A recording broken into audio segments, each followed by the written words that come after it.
Ekaaro, Eku Ojumo, good morning.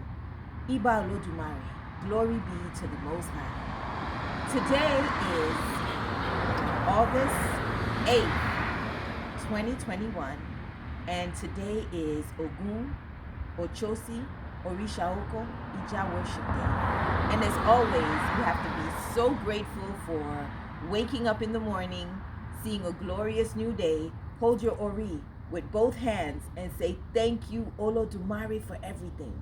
Because remember, gratitude is the attitude that will always lead you to success. This morning, let's administer prayer for the energy of the drive. You who have been in the back seat of your life's road while your destiny is driving you to wherever. You who don't know how to take the steering wheel of your progress and lead it to where you want it to go. This prayer is for you. This morning, if you open up yourself, open up your hand, open up your mind, you will see that you will become the driver of your destiny.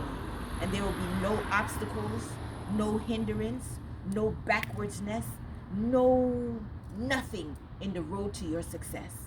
Open your hand. Say, I receive what belongs to me. I take what is given to me that is positive for what I need. And anything else, I dust it away. With that, listen to my prayer. Listen to my words. Say Ashe. Let Ashe be what you say this morning, and all your blessings will flow on you like never before. Today, the roads of prosperity have opened up, and you're in the driver's seat with an empty trunk to fill everything that belongs to you. So with that being said, I pray for you prosperity, wealth, success, leadership, and victory over all your enemies all the days of your life. Ase Ireo.